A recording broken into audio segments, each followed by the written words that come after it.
방송에서 제공하는 투자 정보는 투자 판단에 대한 조언입니다. 방송에서 제공하는 주식의 가치, 가격 상승 및 가격 하락에 대해서는 방송사에서 보장하지 않습니다. 시청자 여러분 안녕하십니까. 오늘장 내일장 2부 출발하도록 하겠습니다. 2부에서 이제 종목 이야기 좀 자세히 나눠보도록 하겠습니다. 두 분의 전문가와 함께 종목 추천 받아보고요. 또 종목 상담까지 함께 이어가고 있습니다. 지금 법원이 지금 김경수 경남지사에 대해서 드루킹이 보낸 작업 기사 목록도 확인이 되었다. 어느 정도 연관성이 있다라는 부분의 주문을 계속 읽어나가고 있는 중으로 확인이 됩니다. 경선 대선 과정에서 드루킹 일당의 댓글 조작을 인지한 상태다라고 지금 이제 법원은 밝히고 있는 상황입니다. 잠시 뒤에 경기도 김경수 경남지사의 지금 선고가 나올 예정입니다. 그 전에 지금 주문을 먼저 읽어 내려가고 있는 과정이고요. 자, 종목 상담은 100원의 정보 이용료 부과되는 샵 0082번 지금 하단에 번호 나가고 있습니다. 이곳을 통해서 종목명, 가격, 그리고 비중을 적어서 보내주시면 원활한 상담이 가능합니다. 지수부터 잠시 짚어보도록 하겠습니다.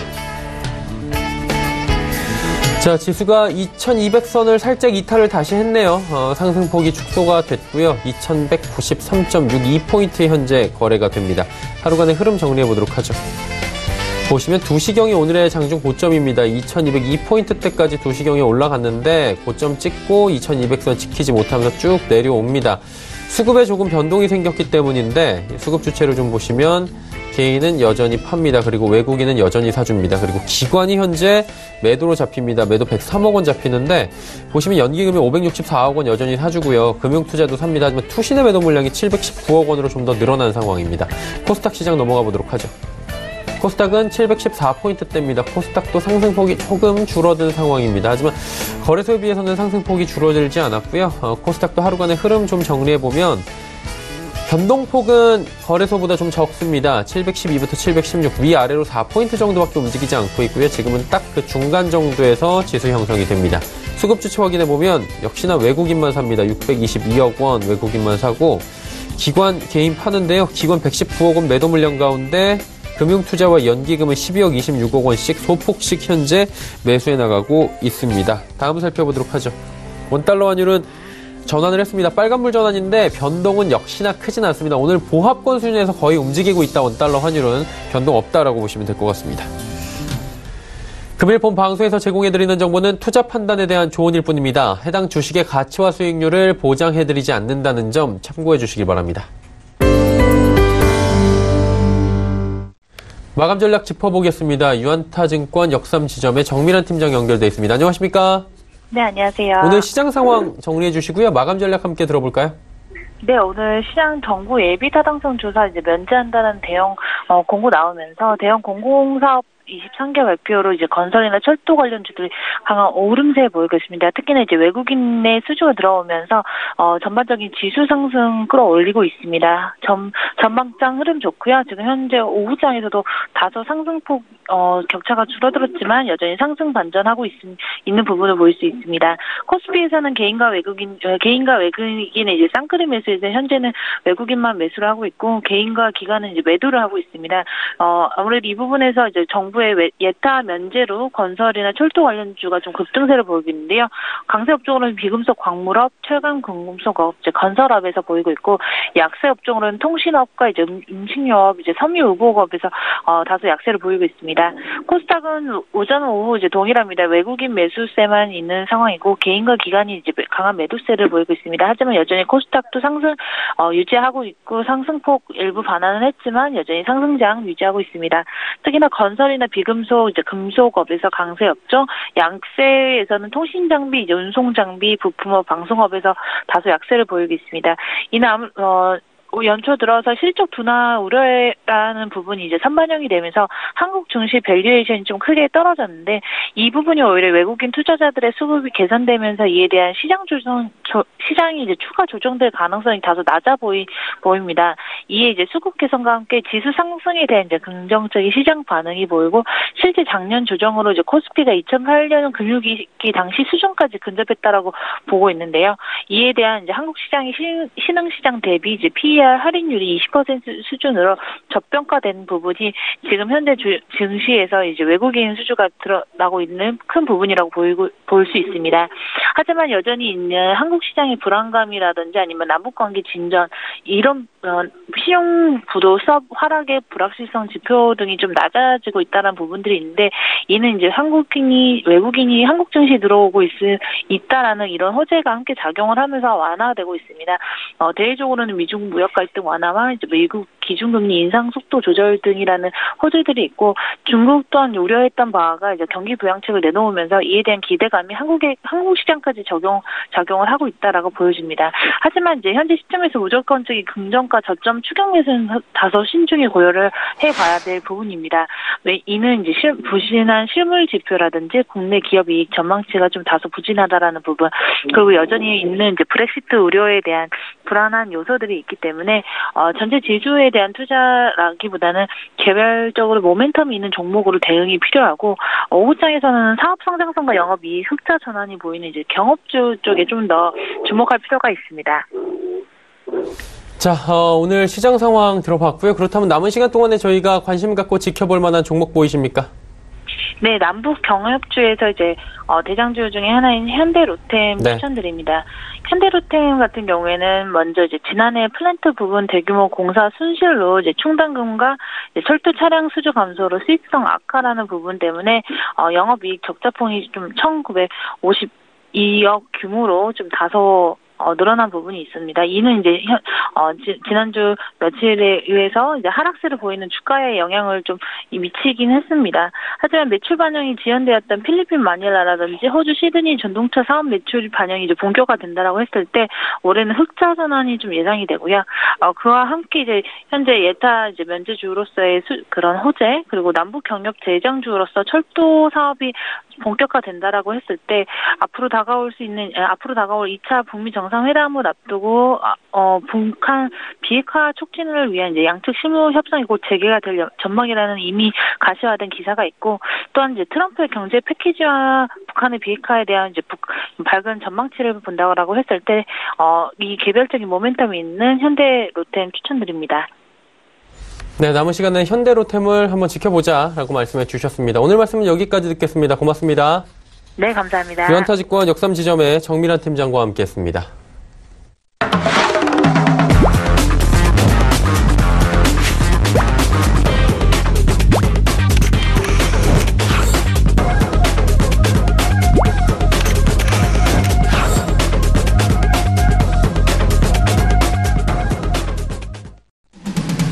오늘 저널장 2부 함께하고 계십니다. 레벨업 트레이딩 타임 본격적으로 출발합니다. 두 분의 전문가와 함께 종목 짚어보는 시간이고요. 함께 하시는 분들 바로 소개해드립니다. 벤자민 투자연구소의 신일섭 소장 그리고 골드스탁의 이청원 본부장과 함께합니다. 두 분 어서 오세요. 네, 안녕하세요. 네, 신일섭 소장부터 이야기 나눠보도록 하겠습니다. 어떤 종목부터 들어볼까요? 네, 오늘 건설업종이 굉장히 강하죠? 좋죠. 네, 좋습니다. 오랜만에 분위기가 좋고 앞으로 건설업이 진짜 좋을 것인가는 확실치 않지만 비금속 업종 4.56%, 철강금속 3.28%, 건설업 2.45%. 건설 현장에서 볼 수 있는 것들, 그쵸? 건설 재료라던가 건설업이 초강세입니다. 그 중에서 저는 HDC 현대산업개발이라는 대형 건설사를 첫 번째 종목으로 갖고 왔습니다. 지금 건설업진이 좋은 이유가 건설업황의 어떤 그 미래, 어떤 비전이 있느냐 부분에서 이제 정부가 하나의 그 어떤 던져줬어요. 당근을. 정부의 예비 타당성 면제 소식. 줄임말로 자꾸 예타 나와서 저는 또 청소년들이 쓰는 줄임말인 줄 알았습니다. 근데 예비 타당성의 줄임말이었고 언론 기사들에서 대부분 이걸 다 인용해서 쓰고 있더라고요. 예타라고. 예비 타당성 면제라고 안 쓰고 다 예타 면제라고 타이틀을 뽑고 있더라고요. 그래서 예타 면제해서 서울을 제외한 전국 16개 지역에 총 24조 원 규모의 사업에다가 예비 타당성 면제를 해주겠다. 근데 그 자세한 내용은 23개의 철도, 도로, 산업단지 조성 사업의 예비 타당성 조사를 면제해주겠다. 대부분 이제 인프라 관련 사업들이죠. 거대한 사업들, 아파트 이런 거 아니고 막 교량이나 이런 걸 까는 거, 거기서 이제 예비타당성 그 조사를 면제해주겠다. 예비타당성 조사를 하게 되면 정말 그 지역에 이걸 만들었을 때 경제성이 있느냐. 그러니까 지금 뭐 포천 지역에서도 전철을 깔아달라. 하지만 이제 그 경제성을 따져봐야 되듯이 이것도 마찬가지죠. 그 지역에 만약 철도를 깔았는데 경제성이 전혀 없어요. 그럼 이미 다 깔아버렸잖아요. 수조 원의 돈을 들여서. 그럼 이제 돈을 다 허공에 날리는 꼴이 되기 때문에 예비 타당성 조사를 하게 되어 있는데 지금 건설 경기 부양을 위해서인지 서울만을 제외했지만 전국 16개 지역에 허가를 했습니다. 그러다 보니 이제 기대감이 부푸른 거죠. 특히 대형 건설사들, 철도나 도로 산업단지 조성, 이거는 대형 건설사들이 위주로 이루어지는 인프라 사업, 거대한 장기간에 걸친 많은 자금이 들어가는 사업들이기 때문에 대형 건설사들이 굉장히 활발하게 반응을 하고 있어요. 그래서 건설업종 지수 자체가 오르는 거고 HDC 현대산업개발도 지금 9% 가까이 급등을 하고 있습니다. 이 정도 덩치가 9%를 상승한다는 거는 굉장히 시가총액 1,000억, 2,000억짜리가 9% 상승하는 거와는 굉장히 규모가 틀리죠. HDC 현대산업개발 인적 그 분할로 지금 HDC와 현대산업 개발 합쳐진 이후에 사실 주가가 계속 좋지가 않았는데 2018년도 6월 달에 생성이 되었는데 77,900원에서 주르륵 흘러내려서 반토막 이상이 나버렸어요. 반토막 났죠. 2018년 11월 1일에 38,550원까지 찍었다가 최악을 찍고 지금 잠깐 반등을 하려고 하는 그 찰나에 아주 좋은 소식이 지금 들려와서 탄력이 더 붙었어요. 그래서 5만 원을 돌파하는 지금 상황까지 이르렀습니다. 그래서 흐름이 굉장히 좋고요. 밑바닥을 찍고 돌아서는 가운데 산업 전반에 그 호황을 불러올 수도 있는 이런 그 재료가 나왔기 때문에 아주 좋고요. 그래서 HDC 현대산업개발도 다른 그 건설주들과 함께 아마 군단을 형성해서 조금 반등을 이어가리라 생각이 됩니다. 이런 것들이 이제 실제로 수주를 따내게 되면 더욱더 근거가 확실해지겠죠. 그래서 현대산업개발이 이 기대감에서 실현이 되는 부분으로 나가는지 살펴보면서 좀 더 우리가 끌고 갈 수 있는지 없는지 살펴보면 될 것 같고 지금은 일단 탄력이 붙었으니까 한번 조금 더 가져가 보도록 하겠습니다. 목표가는 65,000원, 손절가는 46,000원입니다. 두 번째는 메가스터디 교육입니다. 지금 메가스터디라는 종목이 있고 메가스터디 교육이라는 종목이 상장되어 있죠. 두 개가 상장되어 있는데 예전에 그 오래전에 차트를 보려면 메가스터디를 봐야겠죠. 메가스터디 교육은 분할돼서 나와서 상장되어서 차트가 별로 형성되어 있지 않고요. 메가스터디를 쳐보면 옛날에 과거의 영광들을 볼 수가 있습니다. 2004년도에 3,000원짜리가 2008년도에 65,000원까지 상승하는 기염을 토했어요. 2005년부터 매년 170%, 140%, 뭐 170%. 야, 이거 3년 만에 얼마가 올랐나요? 그쵸? 엄청나게. 이때 이제 교육 시장이 빅뱅을 칠 때였다는 걸 알 수가 있겠어요. 손준 사장으로 유명했고, 손사탐, 송가탐. 강남에서 유명했었죠. 근데 이제 그 뒤에 좋지가 않았어요. 그 예전에도 말씀드렸지만 시가총액 2위까지 갔었습니다. 코스닥. 지금은 보이지가 않고. 지금 이제 10,000원대로 내려와 있는 상황이에요. 그리고 이제 메가스터디 교육이 새로 나타나는데 메가스터디 교육은 사실 신고가 영역에 있습니다. 지금 그 고등학생 중심의 이 메가스터디, 원래 예전에 메가스터디 그 기업도 손사탐, 송가탐이 고등학생 대상으로 수능을 앞두고 그렇죠? 수능 대비를 했던 주력이 그거였어요. 산업이. 나중에 뭐 대학생을 대상으로 하거나 직장인을 대상으로 한 것으로 지금 교육을 넓혔지만 기본 제일 많이 벌어들인 것은 고등학생 대상이었습니다. 그리고 메가스터디 교육도 고등학생 중심인데 여기서 틀어진 건 이제 온라인 모바일로 왔다는 거죠. 우리가 뭐 인강이다 뭐 이렇게 얘기하는 거 인터넷 강의 저렴하고 그리고 지방 학생들도 굳이 이제 막 강남에 올라와서 기숙사 생활하면서 뭐 방 얻어준 거 살면서 할 필요 없이 지방에서도 인강으로 들을 수 있으니까요. 그래서 그런 것들이 많아졌고요. 이 전반적으로 안 좋은 건 사실 뭐 우리가 키즈 산업에서도 봤듯이 오늘도 보니까 작년 11월 달 출생률 제일 떨어진다 얘기가 나왔지만 그럼에도 불구하고 키즈 산업은 성장하잖아요. 여기서도 비슷한 현상이 일어나고 있어요. 지금 2011년도에 205만 명 고등학교 학년 수가 2017년에 168만 명으로 감소했어요. 초등학생들만 봐도 지금 미래의 고등학교를 예측해 볼 수 있잖아요. 80년대생만 해도 한 학교에 초등학교 한 학급 학생 수가 50명 이상이었을 거예요. 지금 뭐 20명대거든요. 그러니까 반으로 줄어들었으니까 고등학생으로 크게 되면 또 고등학생도 그렇게 전이가 되겠죠. 근데 지금 현재 고등학생도 이미 많이 줄어들어 있고요. 근데 이제 사교육 시장은 오히려 늘었거든요. 그러니까 이게 이 현상이 이 키즈 쪽에서도 똑같고 고등학교 쪽에서도 똑같은데 인구가 준다고 해서 무조건 그 산업이 죽는 것만은 아니라는 것을 여기서 알 수가 있겠어요. 물론 물가가 올라서 문제지나 이런 가격이 올라서 자연적으로 오는 것도 있겠죠. 근데 그 부분에 플러스 알파로 사교육이 죽지 않았다는 걸 보여주는 부분이 분명히 있을 겁니다. 2020년도 대입부터 정시 비중 확대한다고 지금 그 교육부에서 내놨어요. 왜냐하면 하도 학종에 대한 문제가 제기가 되고 숙명여고 사태를 겪으면서 굉장히 시민단체나 학부모 단체들이 지금 굉장히 울분을 토하고 있거든요. 그래서 교육부에서도 대책을 내놓고 있고, 그래서 정시 비중을 확대하기로 했습니다.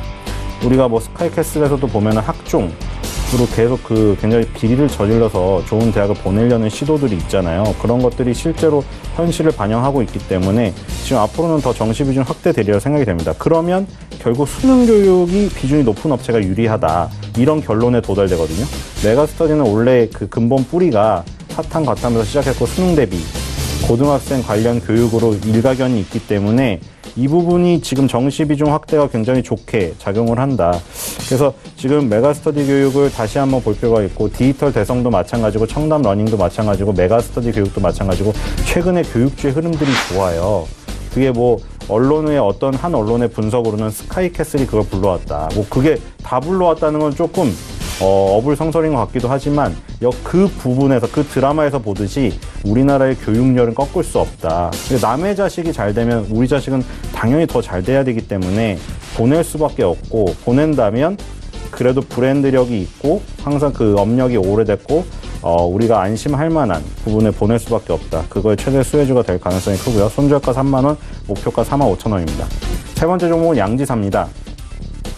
양지사는 고배당을 주는 것도 아니고 어떤 다이나믹한 성장을 하는 것도 아니지만, 우리가 요즘에 보면은 그 대선 테마라기보다는 이제 정치 테마죠. 아직까지는 정치인 테마주라던가 남북 경협 테마주를 보면 하루에도 막 30% 급등을 했다가도 뭐 30% 또 떨어지기도 했다가도, 그런 변동폭을 굉장히 크게 왔다 갔다 하는 걸 좋아하는 사람들 은 아마 큰 수익을 추구하는 거겠죠. 근데 우리가 이제 양지사의 예를 들어보면 그렇게 우리가 힘들게 급등주를 쫓아다니지 않더라도, 물론 이게 결과론적 얘기일 수도 있습니다.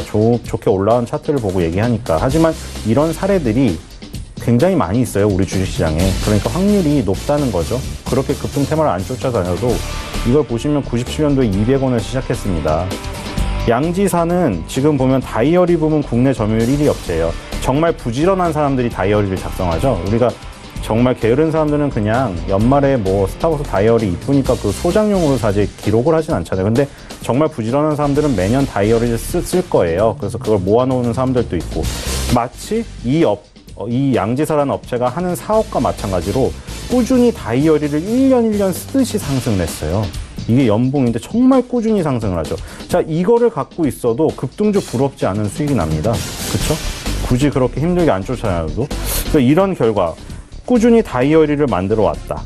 근데 이제 요즘에 또 어떤 재료들이 붙을 수도 있는 부분이 있긴 있습니다. 2007년도에 통일부에서 개성공단 협력 사업주를 모집했는데 양지사가 승인을 받았어요. 그리고 여기서 한국토지주택공사의 개성공단 본 단지를 분양을 받습니다. 그때 개성공단에 참여할 그 기업들을 모았는데 여기서 좌초가 됐어요. 그래서 일단 중단이 됐지만 여기 본단지를 분양을 받아놨다는 거. 요게 지금 남북경협 테마로 엮일 수도 있는 그 부분 재료가 있는 거예요. 그래서 이렇게 안정적으로 오는 것도 지금 좋지만 이것보다 더 다이나믹한 걸 원하는 사람들은 어떤 새로운 모멘텀을 원하는 거거든요. 그런 새로운 모멘텀을 원하는 사람들에게는 저런 것들이 먹잇감이 되는 거죠. 그러니까 저런 먹잇감들이 터지지 않더라도 양지사는 기본적으로 꾸준히 성장하고 안정적으로 계단식으로 상승해 왔던 거고, 저거는 플러스 알파로 장기적인 투자자들에게도 선물을 줄 수 있고 단기적으로 노려보고 싶으신 분들에게도 어떤 먹잇감이 되는 어떤 양면을 갖고 있는 회사라고 생각이 됩니다. 그래서 뭐 적립식으로 장기적으로 가져가는 것도 좋고, 저런 부분이 드라마틱하게 튀어나와서 급등하는 걸 노려보는 것도 좋고, 다 좋습니다. 여러분들이 선택을 하시면 될 것 같고요. 손절가 9,000원, 목표가 12,000원입니다. 네 번째 종목은 한국기업평가입니다. 한국기업평가도 약간 생소하죠? 자, 이것도 마찬가지예요. 자, 이것도 결과론일 수도 있는데, 보세요. 굳이 우리가 급등 테마가 아니더라도 한국기업평가는 말 그대로 기업을 평가해서 어떤 그 신뢰도를 평가해주는 기관인데, 한국이 뭐 우주가 폭발해서 세계가 없어지지 않는 한 기업이 평가는 받아야 되고, 근데 그 기업이 평가하는 기관은 딱 한정되어 있거든요. 그러니까 얘네들은 할 일이 없어질 일은 없는 거예요. 기업이 망해도 왜냐, 기업이 망해도 새로운 기업이 또 생기니까요. 사람이 사는 이상. 그러니까 평생 기업 평가만 해도 계속 그냥 먹고 사는 거죠. 그래서 2003년부터 보면 정말 꾸준히 올라갔어요. 이것도 6,000원대에서 6만 원까지 10배가 오르는데, 그쵸? 엄청난 수익률이잖아요. 그리고 이제 한국 기업 평가 같은 경우에는 지분을 70% 이상 보유한 최대 주주가 바로 누구냐? 피치. 어디서 많이 들어보셨죠? 외신에서 되게 많이 나오죠. 어디 피치 할 때 그 피치죠? 예, 앵커님이 많이 말씀하셨던 것 같아요. 다른 그 뉴스할 때. 예, 뉴스할 때도. 그래서 항상 나오잖아요. 피치가 어떤 회사에 대해서 이런 신용등급을 매겼다. 혹은 대한민국에 대해서 이런 신용등급을 매겼다. 근데 그게 거기서 인용되는 게 보통 피치, 무디스. 뭐 이게 세 개를 합쳐서 그런 평균이 다 나쁘다는 의견이 나오면 대부분 시장에서는 야, 정말 이거는 나쁘겠다. 이렇게 평가를 하죠. 그만큼 인지도가 큰 피치라는 회사가 이 그 한국 기업 평가의 대주주입니다. 여기 보시면 주주 현황에 보시면 나오죠. 피치 레이팅스가 2008년 11월 17일에 최종 그 변동했는데 지금 현재 지분율이 73.55%를 갖고 있어요. 물량이 잠겨 있어요. 2008년 이후에 바뀌진 않았잖아요. 그러니까 무려 10년 넘는 기간 동안 이 물량이 잠겨 있는 거예요. 그리고 나머지 뭐 우리 사주 빼면 유통 물량이 20%밖에 안 된다는 거죠. 이거 보세요. 최종 변동일이 2003년, 2009년, 2008년이에요. 그러니까 10년째 이게 변동이 없었어요. 그러니까 나머지 20% 가지고 매매가 되는 거예요. 계속 저게 매매가 계속 저 부분만 되면서 계속 오르는 거죠. 그래서 지금 뭐 우리나라에서는 나이스 신용평가, 한국 신용평가, 한국 기업평가 요 세 개 이외에 없어요. 이 세 개가 그냥 다 하고 있어요. 기업이 망해도 또 새로운 기업이 생기면 그 기업만 평가하면 되는 거예요. 이거는 정말 한국 맥커리와 더불어 사실 어떻게 보면 땅 짚고 헤엄치기라고도 해도 과언이 아닐 것 같아요. 제가 보기엔. 그리고 요 밑에 예전에 말했던 이크레더블. 그러니까 한국 기업 평가의 최대 주주는 피치고요. 이크레더블의 최대 주주는 한국 기업 평가예요. 자, 이렇게 되면 제일 좋은 건 어디죠? 피치예요, 사실. 피치가 지금 이게 한국 기업 평가가 배당을 매년 4% 후반 4% 이 정도는 주거든요. 이 지분이 아까 73%니까 피치는 매년 지금 무려 11년 동안 엄청난 배당금을 가져갔어요. 그리고 이크레더블도 좋거든요. 그러니까 지금 이게 연결되어서 사실 피치가 가장 좋은데, 자, 피치가 가장 좋다고 부러워할 게 아니라 피치랑 같은 길을 가면 되는 거죠. 한국 기업 평가는 매년 고배당도 주고 피치가 저거를 뭐 거대하게 이익 실현을 할 마음이 없는 것 같아요. 지금으로 봐서는. 계속 그냥 평생 가져가면서 시세차익도 먹고 배당도 시세차익이 안 나도 상관없어요. 73% 갖고 있으니까 배당만 매년 4, 5% 가져가면 엄청난 금액이죠. 그러니까 피치랑 같은 길을 간다면 이런 효과를 누릴 수도 있다.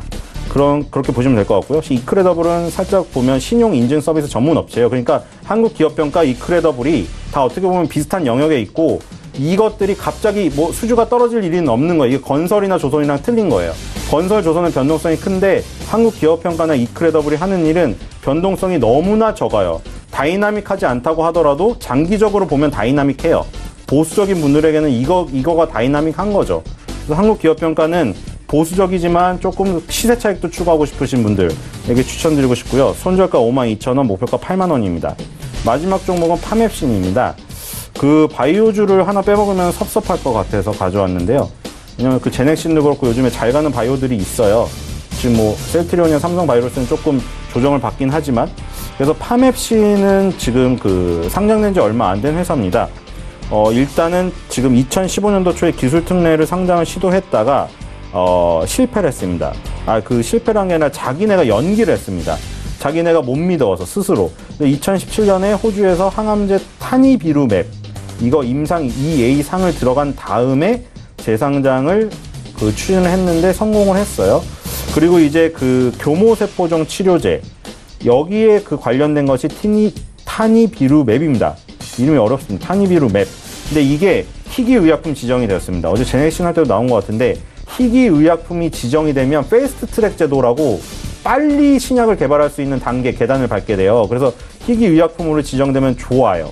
그래서 향후 미국에서 7년간 마케팅 독점권에 임상 2상 후에 조건부 판매 허가. 그러니까 임상 3상과 뭐 미국의 식약청 허가가 나기도 전에 조건부에 판매를 할 수 있는 이 권리가 되게 좋잖아요. 그래서 이게 타니비루맵이 지금 표적 항암제인데, 표적 항암제는 지금 뭐 면역 항암제로 나온 그 전 단계 2단계 항암제긴 하지만 희귀의약품으로 지정될 정도로 굉장히 인정을 받고 있는 겁니다. 미국에서. 그래서 굉장히 기대가 되고요. 손절가는 68,000원, 목표가는 10만 원으로 하도록 하겠습니다. 파맵신 목표가를 좀 높게 잡아주셨습니다. 10만 원까지 잡아주셨고요. 자, 5종목 들어봤습니다. 이제 이청원 본부장 만나서 5종목 함께 또 가보도록 하죠. 어떤 종목부터 들어가 볼까요? 예, 첫 번째 종목은 메가스터디 교육입니다. 봉사를 학생을 대상으로 하고 있는 학원, 그리고 온라인 교육 컨텐츠 제공 기업입니다. 특히 온라인 교육 컨텐츠 제공에서 민간 사업자 중 매출액이 가장 큰 회사입니다. 지난해 4분기 기준 매출액은 전년 동기 대비 35.4% 증가한 794억 원, 영업이익은 1억 원으로 흑자 전환 기대감이 팽배합니다. 다만 1분기와 4분기가 전통적인 비수기임을 감안한다면 결과는 나쁘지 않다고 보입니다. 특히 2016년 그리고 2017년 4분기 영업 손실이 각각 68억 원, 20억 원임을 감안한다면 현재 동사의 4분기 실적은 만만하게 개선되고 있다고 할 수가 있습니다. 교육업종은 통상적으로 하향산업으로 여겨집니다. 출산율 하락으로 서비스를 소비하고 있는 학령 인구가 줄어들기 때문인데 객관적인 통계 결과를 살펴보았을 때 2017년 기준 고등학교 사교육 시장은 5조 원에서 5조 7천억 원 수준으로 오히려 14% 정도 성장했습니다. 사교육 참여율은 기존 49.2%에서 55%로 5.8%포인트 증가하였고 주당 사교육 참여 시간 또한 3.8시간에서 4.9시간으로 28.9% 증가했습니다. 이러한 통계 자료는 결국 사교육 시장이 우려와는 달리 성장하고 있다는 것으로 해석할 수가 있을 것 같고요. 수능 온라인 시장이죠. 전체 시장 중에서도 성장 속도가 가장 빠릅니다. 동사의 경우 테스트 상품 출시를 통한 단가 인상, 온라인 교육 참여의 확대로 인한 학생 수 증가가 동반이 되고 있습니다. 올해 실적 전망은 개선될 것으로 보여지고 매출액은 전년 대비 13% 증가한 4,081억 원, 영업이익은 27% 증가한 601억 원 수준이 전망이 됩니다. 특히 고등부 매출액이 전년 대비 14.7% 증가한 3,056억 원으로 대다수를 차지할 것으로 판단이 됩니다. 기술적으로 볼 경우에 중요한 가격대는 31,000원으로 보입니다. 11월 말이었죠. 11월 29일에 보인 31,000원이라고 하는 가격대 위에서 안착이 된다면 저는 이 구간에서 반등이 충분히 나올 수 있을 것으로 봅니다. 그렇기 때문에 해당 가격대에서 우선은 매수를 하는 것이 좋고요. 오늘 해당 가격대를 찍고 약간 반등하는 흐름이 나오는 시점, 그래서 금요일 종가를 매수가로 잡고 목표 가격은 우선 4만원, 손절가는 27,500원 제시해드리겠습니다. 다음 종목은 한세실업입니다. 동사는 글로벌 패션 기업입니다. 원사 구매 이후 이를 협력업체를 통해 생산을 하거나 아웃소싱 또는 부자재와 함께 해외 법인으로 송출을 하고 해외 생산 법인에서 만들어진 완제품을 수출하고 있습니다. 4분기 기준으로 매출액은 전년 대비 5% 증가한 4,486억 원, 영업이익은 전년 동기 대비 94% 증가한 86억 원 수준이 전망이 됩니다. 일본 그리고 유럽계 바이오 비중이 현재 7% 수준에서 3%포인트 증가한 10% 수준의 비중이 내년에 이어질 것으로 보이는데 미국과 중국의 무역 분쟁을 의식하는 일부 바이어들이 중국형 수주 물량 축소에 관심이 높아 제한적으로 한국 기업에 반사 효과를 줄 수 있을 것으로 보입니다. 또한 생산 속도가 짧아지고 있는 추세죠. 효율을 높이기 위한 생산 라인 변경도 시도하고 있고 자동화 공정 적용을 통해 소규모 오더 물량에 대해서도 능동적으로 대응할 수 있도록 끝없이 시도하고 있는 상황입니다.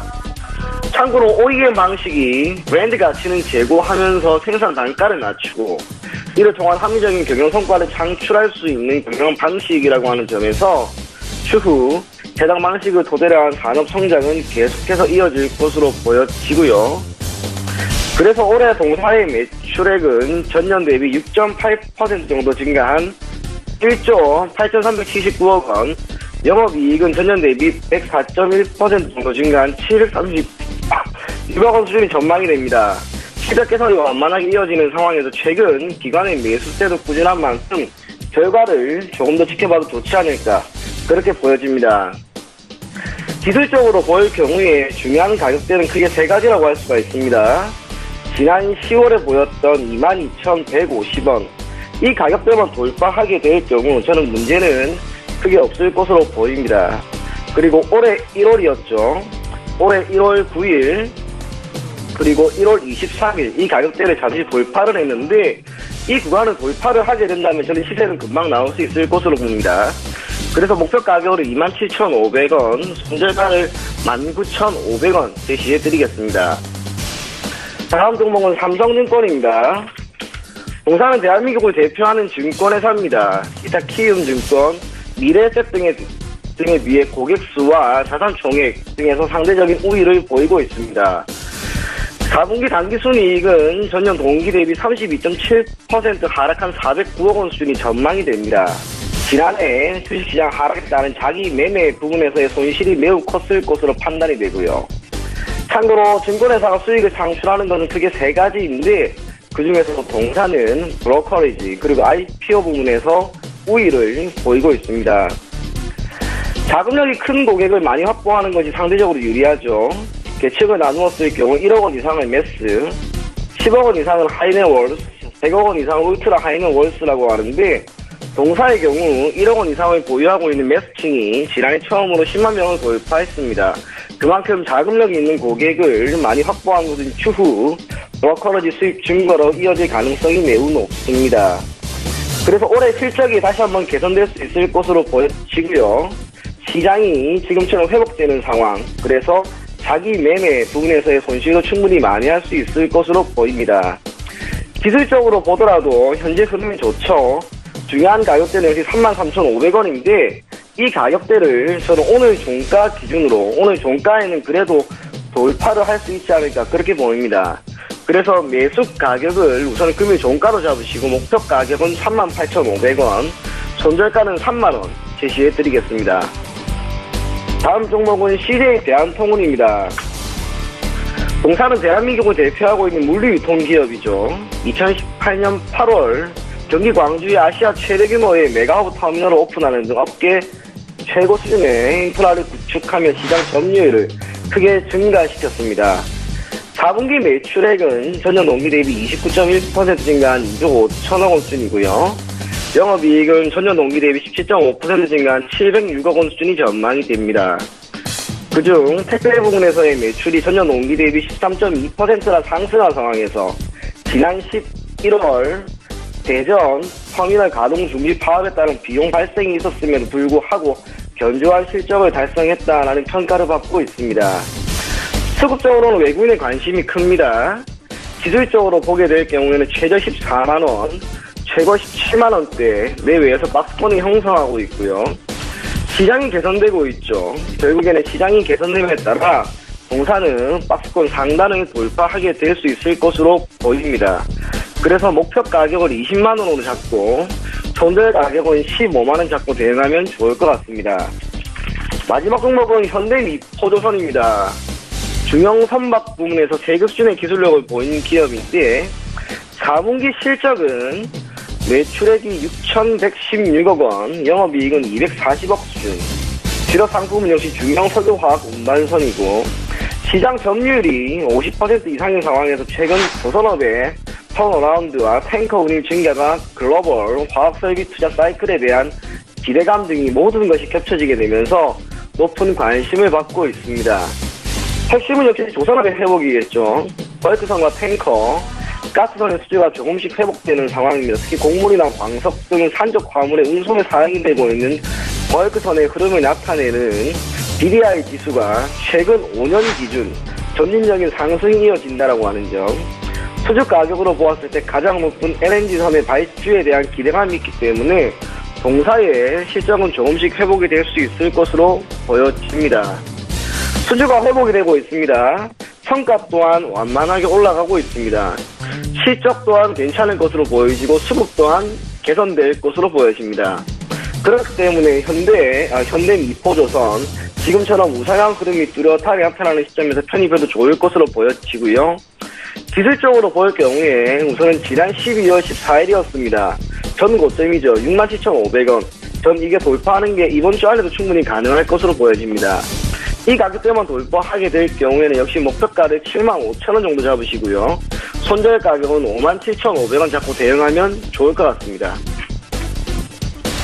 네, 5종목 들어봤고요. 조금 전에 댓글 조작 공모 김경수 현 경남도지사에 대해서 1심에서 실형이 선고가 됐습니다. 징역 2년의 실형이 선고가 됐고요. 이대로 가면 당선 무효의 위기에 지금 처해졌다라는 얘기가 나옵니다. 댓글 조작 공모 김경수 경남도지사 1심에서 실형을 받았습니다. 2년의 실형을 받았고요. 법정 구속이 됐다라는 속보가 지금 들어와 있습니다. 자, 5종목씩 총 10종목을 두 분의 전문가와 함께 이야기를 나눠봤습니다. 단기 접근 종목 신일섭 소장은 지난 시간에 제넥신이었는데요. 어떤 흐름을 보였습니까? 네, 이번 주에 좀 약세를 보였습니다만 지금 좀 반등의 확률이 높지 않나 생각이 돼요. 그거는 이제 뭐 그림을 보고 얘기를 할게요. 기본적인 얘기로든 단기 반등을 얘기할 수 없고요.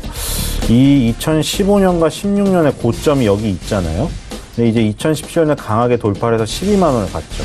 근데 지금 12만 원에서 절반보다는 약간 높은 7만 원에 걸려 있는데 거기에 딱 보면 어디입니까? 2015년과 16년에 고점으로 작용했다가 뚫고 나니 지지선으로 작용했던 그 라인에 지금 딱 걸려 있는 거예요. 그래서 지금 이게 만약 매물 소화가 다 확실히 된 거라면 이 7만 원대는 예전에 2015년과 16년의 고점을 발에 깔고 있기 때문에 여기는 반등 확률이 굉장히 높지 않나 생각이 돼요. 그리고 여기서 반등을 하게 되면 지금 이게 월봉인데 5개월 선이 5개월은 굉장히 긴 기간이잖아요. 그러니까 봉이 먼저 움직이잖아요. 봉이 먼저 움직이고 그 흐름이 이동평균선으로 가는 건데 여기서 반등이 나오면 5개월 선은 절묘하게 20개월 선 위에서 도는 쌍바닥이 나올 확률이 있습니다. 예측이지만 이렇게 한번 그려놔 보세요. 이렇게 되는지. 그래서 이런 확률이 높다는 거죠. 제 생각엔 70% 이상인 것 같은데 그래서 여기서 올라가면 일단은 9만 원대까지 갈 수 있다고 생각이 됩니다. 그래서 제넥시는 좀 더 중기로 보면 괜찮을 것 같다는 생각이 듭니다. 네, 알겠습니다. 조금 더 중기로 봐도 될 것 같다. 지금 자리 좋다라고 말씀해 주셨고요. 자, 그렇다면 오늘 저희가 지켜볼 만한 종목은 어떤 종목입니까? 예, 오늘 5개 중에 대형주인데도 불구하고 이걸 선택했어요. 단기로. 예. HDC 현대산업개발이에요. 이게 건설업황이 지금 좋아질 것 같은 호재가 하나 던져졌으면 하는 찰나에 정부에서 던져준 거고 예타를 지금 뭐 철강업종도 그렇고 건설업종도 그렇고 지금 조선업종도 그렇고 옛날에 우리가 굉장히 잘 나갔었지만 지금은 너무나 무겁고 한참 지금 뭐 방구석에 처박혀 있었다 싶은 업종들이 이제 고개를 드는 상황이에요. 지수를 움직이면서. 그러니까 지금 이 대형주가 오히려 쉽게 움직일 수 있는 지금 며칠 동안은 그럴 것 같아요. 지금 설날 연휴 전까지는 지수주가 한번 움직일 것 같아요. 지금 포스코도 그러고 이런 것들이 7, 8%에서 9%, 10% 움직이고 있거든요. 요 탄력이 며칠은 더 갈 것 같습니다. 그래서 현대산업개발이 오늘 7% 가지만 여기서 뭐 3, 4%는 더 움직일 가능성이 있다. 그래서 HDC 현대산업개발을 단기 접근주로 한번 보면 좋을 것 같습니다. 네, 알겠습니다. 단기적으로 HDC 현대산업개발 보자라고 말씀해 주셨고요. 자, 이청원 본부장님, 지난 시간에 한세실업 말씀해 주셨는데 결과 어땠나요? 네, 흐름 자체가 그렇게 좋지는 않았습니다. 오늘은 약간 빠지기 시작을 했고요. 하지만 외국인 수급에 개선이 되고 있는 상황이고 지금 기술적으로 22평선이죠. 위에 안착이 여전히 되어 있습니다. 그렇기 때문에 현재 이 종목을 보유하고 있는 분이 있다면 계속해서 홀딩 하시되 처음에 제시해드린 목표가 27,500원까지는 계속해서 보유해 주실 것을 권해드리겠습니다. 자, 조금 더 보유해보자라고 말씀을 해주셨고요. 그렇다면 이번 주에 저희가 지켜볼 만한 종목이 있습니까? 예, 이번 주에는 제가 메가스터디 교육인데요. 중요한 가격대가 31,000원이라고 했습니다. 근데 오늘 정확하게 이 가격대 바로 한 틱 위에 안착한 이후 지금 다시 반등이 나오고 있습니다. 오늘이 단기적인 저점으로 보입니다. 그렇기 때문에 메가스터디 교육을 가급적 금일 종가 혹은 지금도 괜찮습니다. 매수를 하신 다음에 목표 가격은 우선은 34,000원, 손절 가격은 31,000원 잡고 대응하면 크게 문제는 없으리라 봅니다.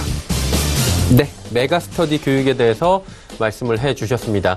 시장의 특징을 좀 살펴봐야 될 것 같습니다. 오늘 시장 오랜만에 코스피는 2200선을 돌파를 하면서 좋은 흐름 가져가고 있고요. 외국인의 수급 뚜렷한 상황입니다. 이 중에서 어떤 종목이 좀 잘 보이시던가요, 신 소장님?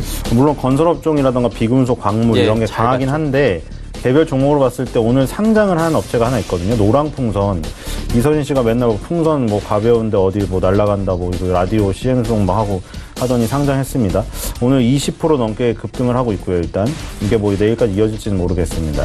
근데 여행주가 그때 앵커님하고도 얘기를 했잖아요. 우리가 너무 지금 사드 보복이니 뭐니 최악인데 절대 이거 장기적으로 여행이 줄 수가 없다. 100세 시대의 가장 큰 여가가 뭐겠습니까? 여행을 가는 거죠. 그리고 그래서 그런 논리도 좋지만 기술적으로도 얘기를 했었잖아요.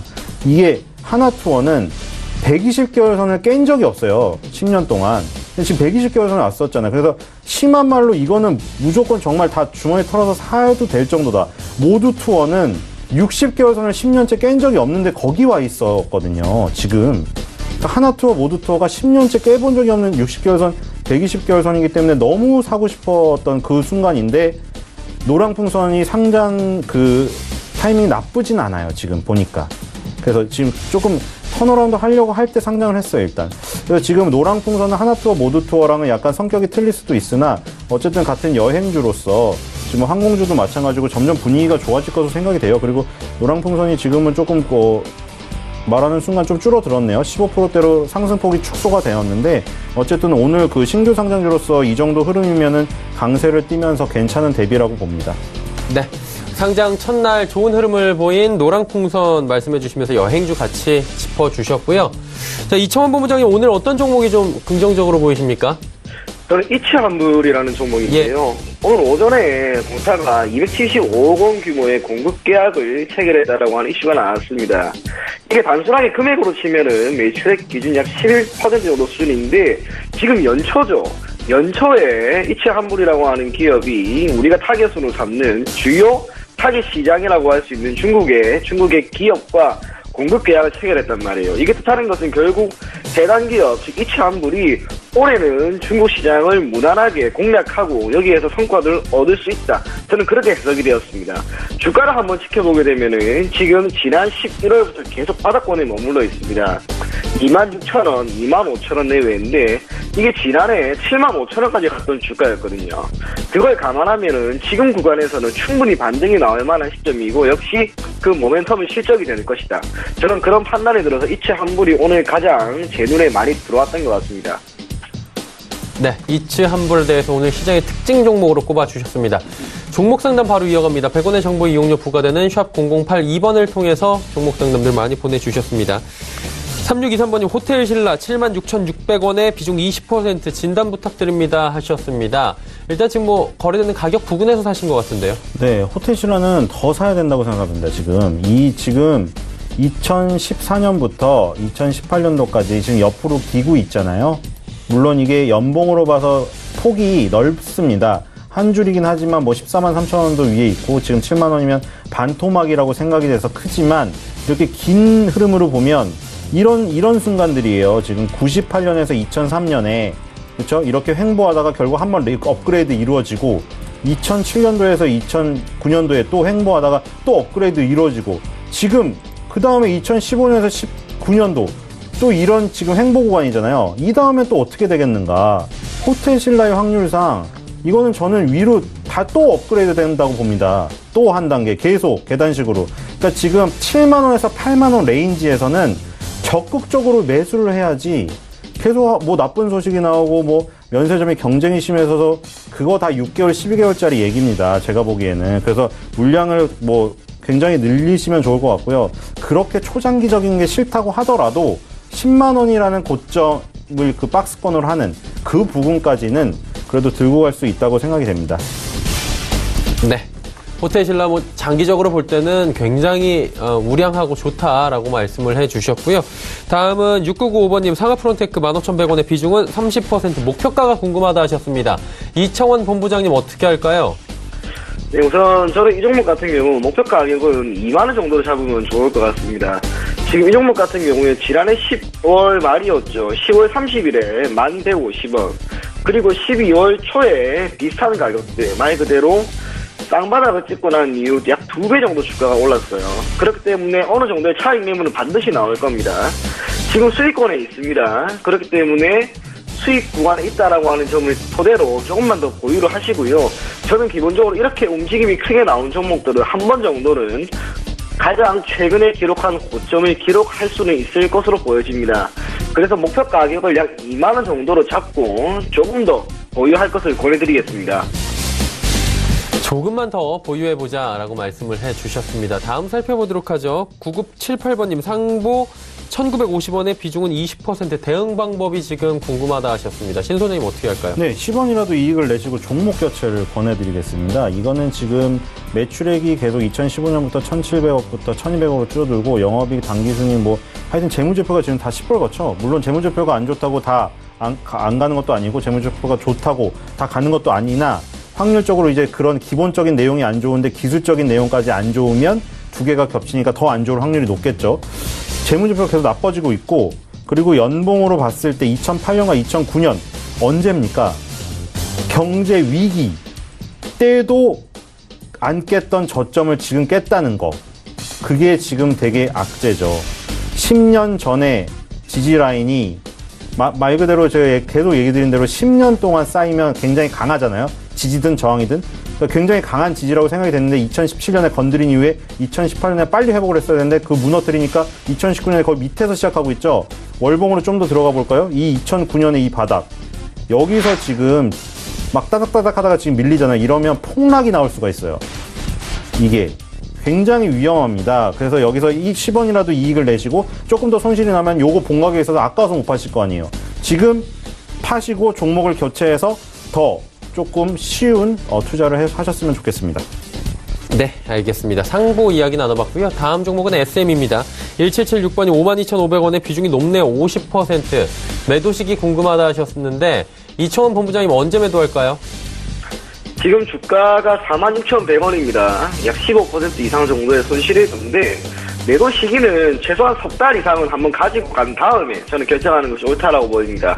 지금 4분기 실적이 기대 이상이 나올 것이다. 말 그대로 어닝 서프라이즈가 나올 것이다 라고 하는 모멘텀이 있습니다. 기술적으로 보더라도 매우 강한 지지선인 장기 이평선이죠.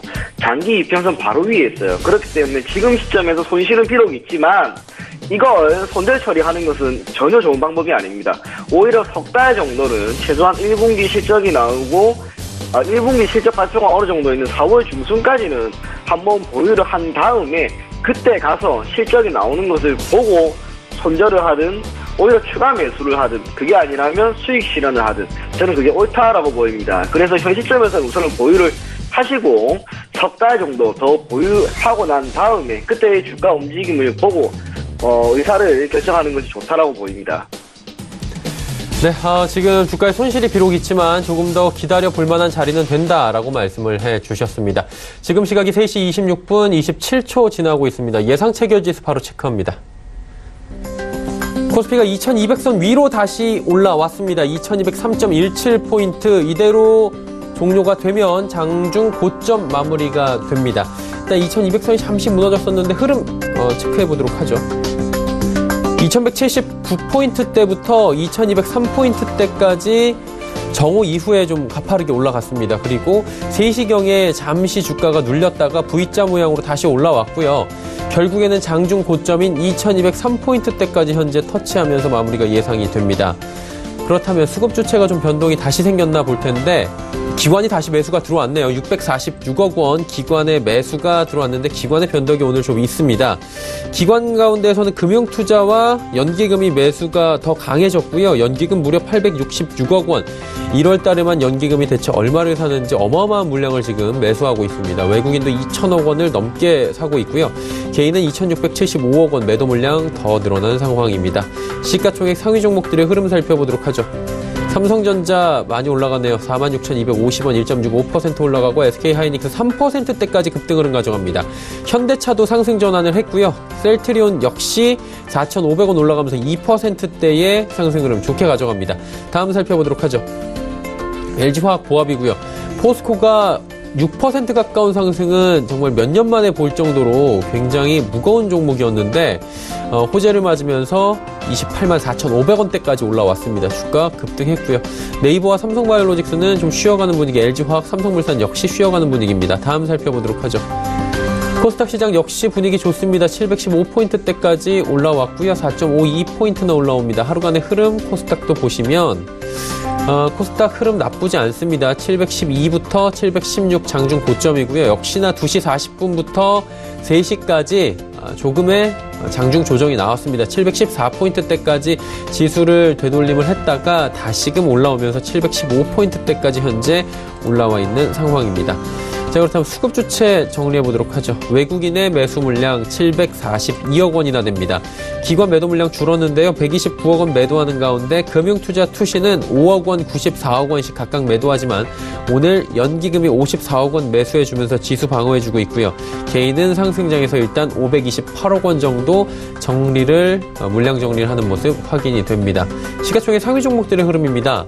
셀트리온 헬스케어도 잘 달립니다. 오늘 셀트리온자 들어가는 종목들 모두 2%대의 강세 보이고요. 신라젠 오늘도 상승은 가져가지만 큰 움직임은 아직까지 나오고 있지 않습니다. 71,000원대에서 움직이고요. CJENM 오늘 같은 좋은 장에서 좀 소외를 받네요. 1%의 하락. 포스코캠텍 역시 6만원 회복이 안 되고요. 바이로메드 조금씩 소폭씩 올라오면서 주가 어느새 27만원대까지 돌파했습니다. 다음 살펴보도록 하죠. 메디톡스와 HLB, 펄어비스 빠지고요. 코롱 티슈진 역시 빠집니다. 하지만 낙폭들이 그렇게 크진 않습니다. 그리고 스튜디오 드래곤은 88,000원 지지 강하게 받으면서 88,200원, 200원 상승 마감이 현재 예상이 되고 있습니다.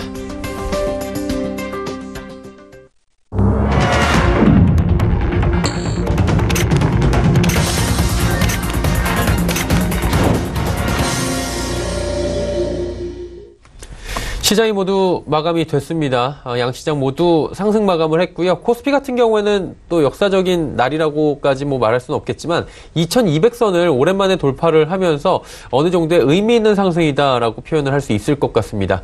자, 신 소장님 어떻게 보셨습니까? 네, 제가 이제 한여름까지 조금 그 지수가 재미없더라도 그 선순환이 굉장히 일어나면 즐겁게 관람할 수 있다고 얘기를 드렸는데 너무 지금 좋은 선순환이 계속 일어나고 있는 것 같아요. 그렇죠? 운수장비로 시작이 되었었고, 그렇죠? 운수장비가 연봉으로 봤을 때 20년 선에 있기 때문에 이거는 지금 그 금융 위기 때도 거기서 살아났거든요. 지금 그런 상황이 아니라고 생각해서 지금 현대차, 현대모비스 한 번씩 반등했었고 그런 것들이 결국 그 조선으로 옮겨졌고, 그렇죠? 그리고 자동차 조선이 좋아지면 결국에는 철강금속이 거기 쓰이니까. 전방산업을 두고 있으니까 좋아진다. 그리고 20년 선에서 반등할 가능성이 높다니까 결국 또 포스코로 전이가 되었어요. 지금 이렇게 되면 구경제라고 불리우던 애들이 강세를 띠면서 삼성바이오로직스, 셀트리온이 실시간을 벌어주는 거죠. 삼성바이오로직스 순위 물론 많이 떨어졌습니다. 제가 말씀드린 대로. 그렇죠? 이제 포스코에도 얼마 격차가 안 나요. 아마 포스코랑 역전될 거예요. 근데 이게 좋은 거예요. 그러니까 셀트리온, 삼성바이오로직스랑 밑에 구경제 들이 전환이 되는 게 좋은 거예요. 지금 멀리 봤을 때 체질이 튼튼해지거든요.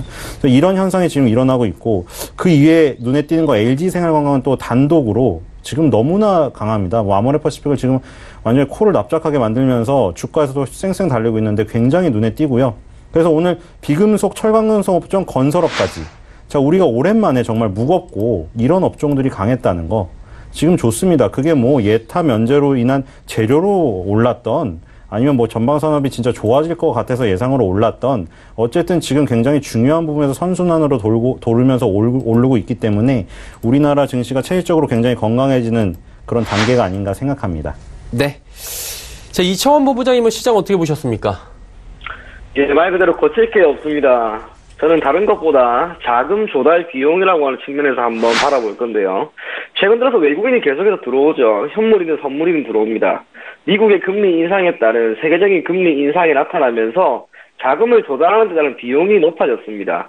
그러면 자금 조달에 따라서 결국에는 주식시장에 돈을 넣는 것, 최소한 자금 조달 비용, 자금 조달 투자 수익률 이상의 결과를 바라는 거겠죠.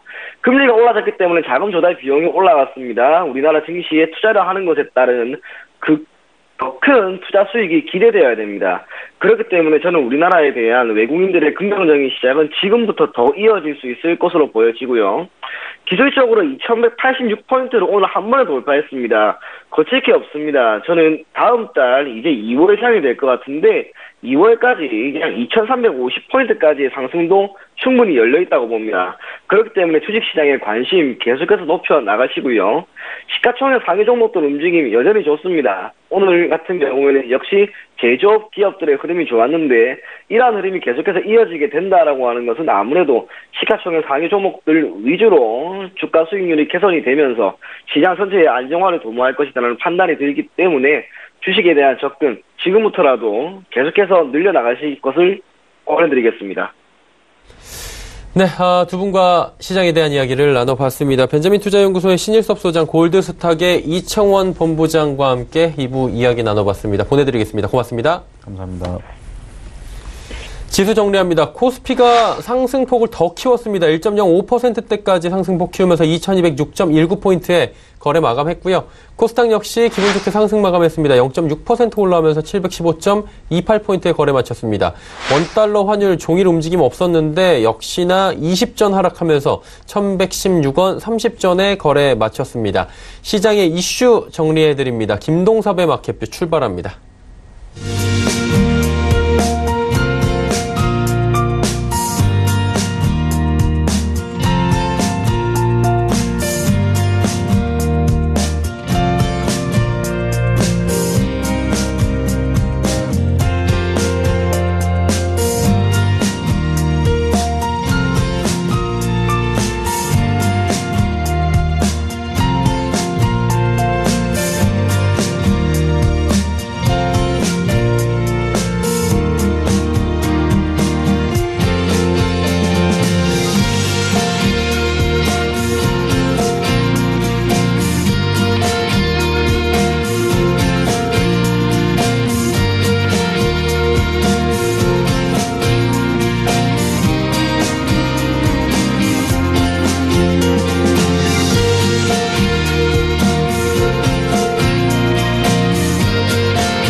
안녕하세요.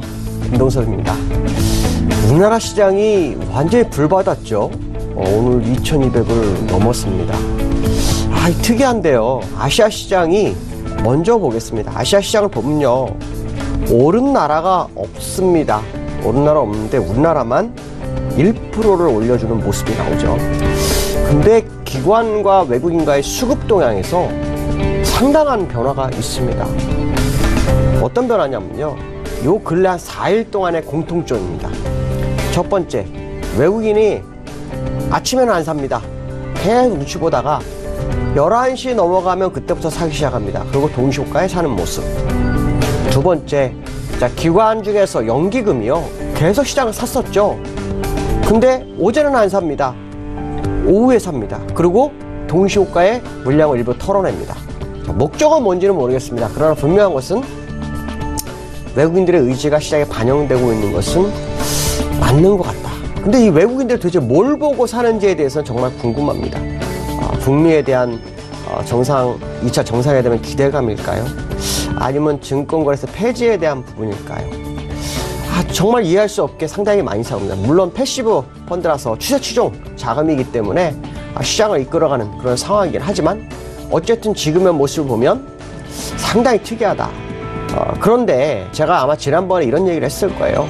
외국인들의 매수세가 과거 전례를 보면 기본적으로 2주, 그 다음에 좀 많이 사면 한 달, 진짜 많이 사면 달보름 이렇게 산다고 제가 말씀드렸을 거예요. 그럼 6주 정도. 근데 지금 일단 4주는 넘어서기 시작했다라는 거죠. 이번 주가 지나면 달보름이 다음 주입니다. 그러니까 어떻게 보면은 막판 매수세가 아닐까 이런 생각도 해봐야 될 것 같고요. 또 이 자금이 롱텀인지 숏텀인지에 따라서 시장의 방향성을 상당히 좌지우지할 수 있지 않을까 이런 생각을 해야 됩니다. 근데 오늘 우리나라 상승이 왜 먼저 시작됐을까요? 애플의 실적이 시장에서 예측했던 만큼 나왔다라는 것이 이슈였습니다. 그때부터 사실은 국내장이 오르기 시작했다라고 봐야 될 것 같고요. 중요한 것은 뭐냐면 애플이 실적이 뛰어나게 좋아진 게 아니고요. 전망치를 하향한 상태에서 시장 예측치만큼 나왔다 정도인데 우리나라 시장은 불기둥을 주는 모습입니다. 오늘 밤 미국이 그 FRA에서 시간에서 오르기 때문에 이게 영향을 정말 미친다면 어쨌든 우리나라 시장은 선반영된 것이다 라는 생각을 한 번쯤 해봐야 될 것 같습니다. 자, 두 번째 이슈, 글로벌 이슈에 대해서 보도록 하죠. 글로벌 이슈에서 지금 화두는요, 여러 가지가 있습니다. 아마 어저께 제가 말씀드린 것 중에 하나가 FMC 회의가 있고요. 뭐 애플의 실적인데 실적은 나왔고요. 근데 유로존에서 마리오 드라기 총재가 20일 통화정책 후에 발언을 합니다. 어떤 발언을 하냐면 유로존 상황이 매우 심각하다. 우려가 된다. 그렇기 때문에 QE를 다시 재시작할 가능성을 열겠다. 뭐 이런 얘기를 합니다.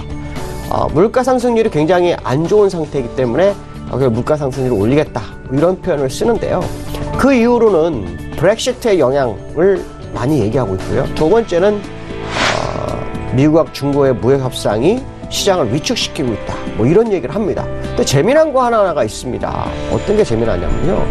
10년 동안 미국도 마찬가지고 유로존도 마찬가지고 양적 완화하고 기준금리를 제로금리까지 끌어내렸던 이 모습에서 시장을 10년을 살려냈어요. 그래서 10년 동안 강세장이 왔는데 단 몇 개월 만에 시장이 심각한 수준이라고 판단하는 게 정말 이해할 수 없다. 어저께도 제가 잠깐 말씀드렸지만 FMC 회의에서 QE4와 같은 뭔가가 있을 거다라는 루머가 돌고 있는 상황 속에서 20일마저도 이런 발언을 했다는 것은 지금 미국 시장에서 말하고 있는 지표 또 유로존이 지금까지 올라왔던 이 모든 거에 대한 신뢰성이 정말 떨어진다라는 생각이 좀 들고 있고요. 물론 전 개인적 소견입니다. 근데 중요한 것은 뭐냐면 QE를 다시 한다든가 아니면 미국의 대차대조표를 긴축을 멈춘다든가 했을 때 이걸 가지고 유동성이 줄어들지 않기 때문에 좋다라고 해석하는 사람도 있겠지만 도대체 시장 상황이 어떻길래 이렇게까지 할까라는 생각도 시장에 나올 것 같다는 생각이 듭니다. 물론 이건 제 개인적 생각입니다. 물론 시간이 좀 지나봐야 확인되는 부분이겠지만 어쨌든 제가 말씀드리고 싶은 것은 지금 이 시장은 굉장히 견조하게 좋아지고 있는 건데 무역 전쟁의 일부 기간 한 5, 6개월 지난 상태에 시장이 이렇게까지 힘들다는 것은 도저히 납득할 수 없는 상황이다라고 말씀드릴 수 있고요. 기술적 분석으로 보면 미국 시장 다우가 예상대로 일목균형표상의 후행 스팬이 캔들을 뚫고 못 가고 우측으로 가고 있습니다. 그래서 추세선을 벗어나지 못하는 모습이 나오고 있죠. 오늘 FMC 회의가 결과가 내일 우리나라 시장에 적용이 될 건데요. 아마 이게 어떤 뉴스가 나오는지가 굉장히 관건일 겁니다. 어차피 시장에 드러났죠. 대차대조표나 그다음에 금리 인상에 대한 부분은 드러났습니다. 근데 루머가 진짜인지 아닌지가 관건일 것 같습니다. 만약에 그 루머에 의해서 반등이 됐고 아시아증이 올랐는데 그 루머가 아니다라고 한다면 시장은 상당히 좀 어려워질 수 있다라는 거죠. 물론 그 결과가 진짜 진행이 된다 하더라도 시장의 해석에 따라 달라질 수 있는 부분이 있기 때문에 유심히 FMC 회의를 바라봐야 될 것 같고 이러한 걸 통해서 우리가 여러 가지 부양이 시장에 아직도 상존하고 있는 것이 아닌가 이런 생각을 해봐야 될 것 같습니다. 자, 두 번째 이슈를 보도록 하죠. 이거는 이제 국내 시장하고 관련있는데요. BSI 지수라고 했어요. 기업 경기 실사 지수라는 게 있습니다. 이게 2년 10개월 만에 최저치를 기록하는데요. 이 경기 실사 지수는 기본적으로 이 기준이 100입니다.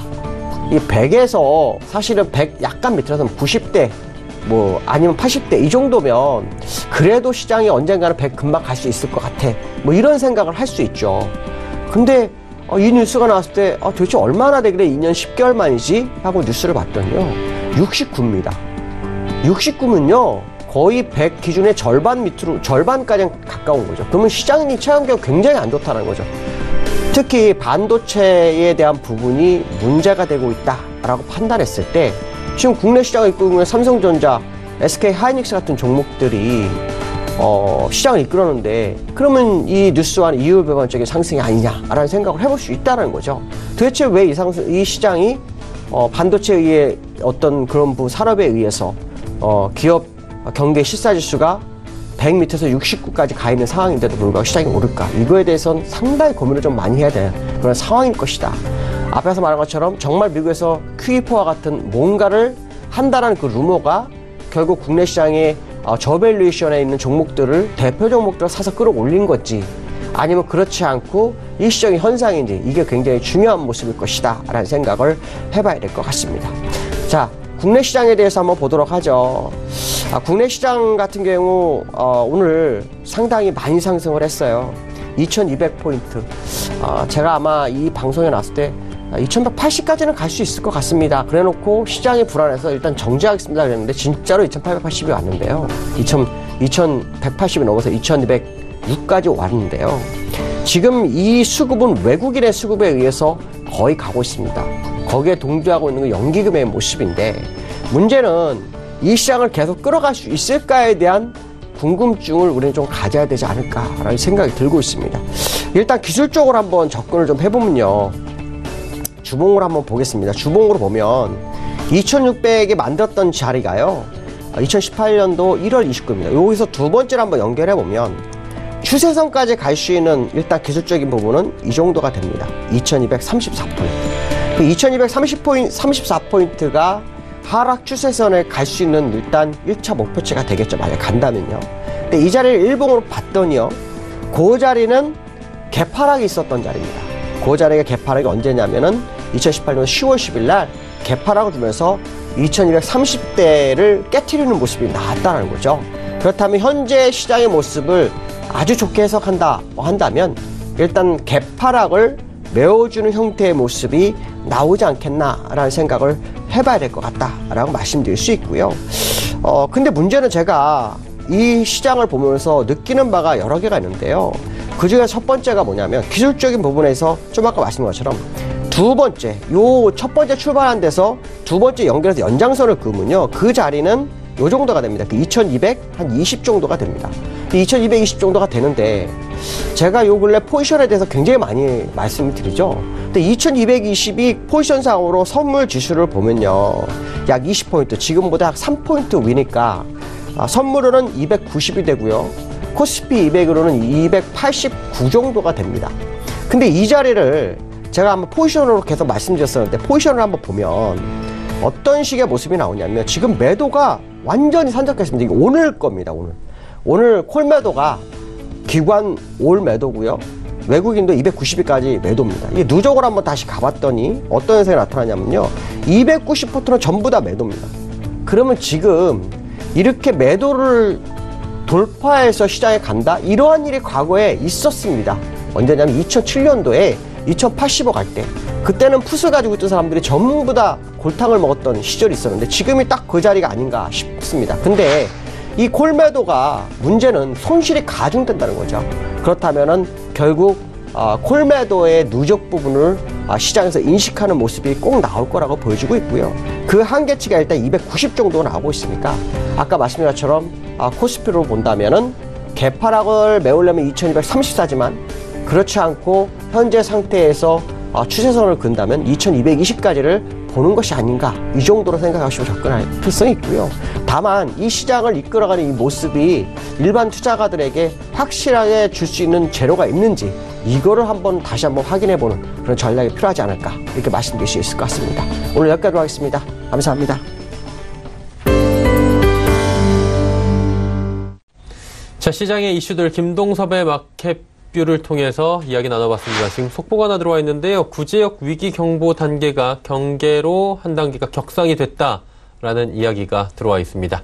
자, 금일 본 방송에서 제공해드린 정보는 투자 판단에 대한 조언이었습니다. 해당 주식의 가치와 수익률을 보장해드리지 않는다는 점 참고해 주시길 바랍니다.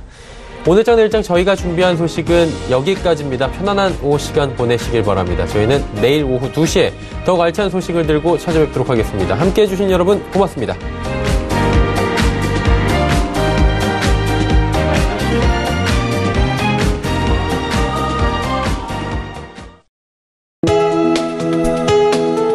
본 방송에서 제공하는 투자 정보는 투자 판단에 대한 조언입니다. 방송에서 제공하는 주식의 가치, 가격 상승 및 가격 하락에 대해서는 방송사에서 보장하지 않습니다.